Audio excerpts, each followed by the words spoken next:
জমি দখল বিজেপির দাবি অসত্য, বাগদার রংঘাট সীমান্তে জমি দখলের দাবি মিথ্যে, বাংলাদেশ মিডিয়ার প্রচারিত খবর ভুল, দাবি ভারতীয় সীমান্তরক্ষীর বাহিনী।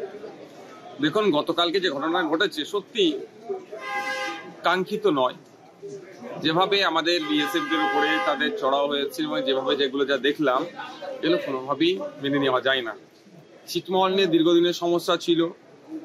আমাদের একাধিক বিঘা জমি আমরা বাংলাদেশকে দুটো দেশের সুসম্পর্ক গড়ার জন্য আমরা দিয়েছি।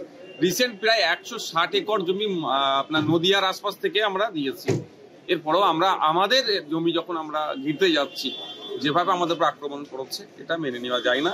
আশা করছি ফ্ল্যাগ মিটিংয়ে এই সমস্যার সমাধান হবে।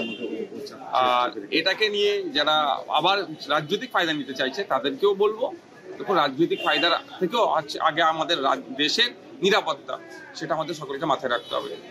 মালদায় কাঁটাতারের বেড়া দিতে বাধা বাংলাদেশের, সীমান্তে বিএসএফ কে বাধা বিজিবির, আর মালদায় সুখদেবপুরে ধুন্ধুমার কাণ্ড। বিএসএফ এর সঙ্গে সীমান্ত পাহারায় গ্রামবাসীরা, কেন কাঁটাতার দিতে বাধা বাংলাদেশের? সেটাই তো প্রশ্ন, যে আমরা আমাদের এরিয়াতে, আমাদের সীমানায় আমরা কাঁটাতার দিচ্ছি, অসুবিধা কাদের হচ্ছে কেন? এটা কোনোভাবে মেনে নেওয়া যায় না। যে ঘটনা ঘটিয়েছে গতকালকে, যেটা ঘটেছে মালদা সুখদেবপুরে, এটা কোনোভাবেই কাঙ্ক্ষিত নয়, মেনে নেওয়া যায় না।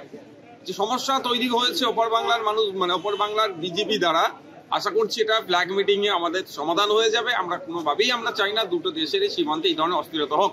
আমরা বারবার চাই আমাদের সীমানা কাঁটাতার দিয়ে, যে প্রায় 2200 কিলোমিটার আমাদের পশ্চিমবাংলার মধ্যে বর্ডার আছে, সেটা অন্তত কাঁটাতার দিয়ে ঘেরা হোক।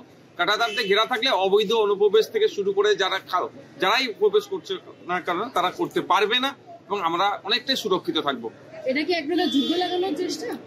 সবসময় তো চাইছে বাংলাদেশের এখন যারা ইন্টারিম গভর্নমেন্ট আছে, দেখছি পদে পদে তাদের বিভিন্ন মন্তব্য, যদিও সোশ্যাল মিডিয়ার মাধ্যমে জানতে পারছি, অফিসিয়াল মন্তব্য তাদের বুঝতে পারছি না কি আছে, যে তাদের বক্তব্য সবসময় যেন একটা ভারত বিরোধী হয়ে ওঠার চেষ্টা হচ্ছে, এবং তারা বাংলাদেশের জনগণের কাছে মাসিয়া হয়ে সাজার চেষ্টা করছে। কিন্তু এটা মনে রাখা দরকার, দুই দেশকে এগিয়ে যেতে গেলে দুই দেশের সাথে সুসম্পর্ক রাখতে হবে। কারণ কেউ যদি মনে করে ইন্ডিয়া থেকে তাদের আমদানি বন্ধ করে দেবো, পাকিস্তান থেকে নিয়ে আসবে, আপনি যদি জাহাজে করে নিয়ে আসে 14-15 দিন টাইম লাগবে। যদি চীন থেকে আনতে চাই একাধিক দিন টাইম লাগবে। আর ইন্ডিয়া থেকে কোনো জিনিস যেতে গেলে মাত্র 2 থেকে 3 ঘন্টায় বাংলাদেশে পৌঁছে যাবে। এগুলো মাথায় রাখা দরকার। সুতরাং আমরা চাই দুই দেশের অগ্রগতি হোক, দুই দেশের উন্নতি হোক। দুই দেশের উন্নতি হতে গেলেই দুই দেশকে, প্রতিবেশী রাষ্ট্রকে সুসম্পর্ক গড়ে তুলতে হবে।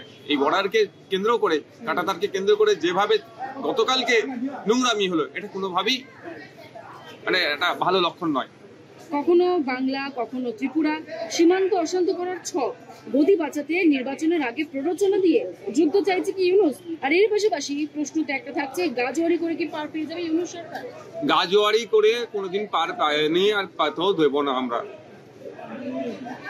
আমরা যেমন কারো জায়গা গিয়ে দখল করার পক্ষে না, আগ্রাসনের আমরা বিপক্ষে। আমাদের পররাষ্ট্র নীতি কিন্তু আগ্রাসনকে মান্যতা দেয় না। সুতরাং যেমন আমরা মান্যতা দেয় না, ঠিক একইভাবে আমাদের জমি কারা জোরজবরদস্তি দখল করে নেবে, সেটাকে আমরা মেনে নিতে পারি না।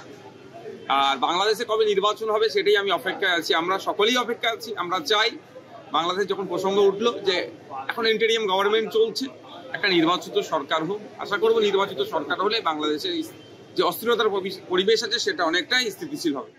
আমাদের ভিডিও ভালো লাগলে লাইক এবং শেয়ার করুন। কমেন্ট সেকশনে গিয়ে জানান আপনাদের মতামত। আরও ভিডিও পেতে আমাদের চ্যানেল সাবস্ক্রাইব করুন এবং প্রতি মুহূর্তে খবরের আপডেট পেতে প্রেস করুন বেল আইকন।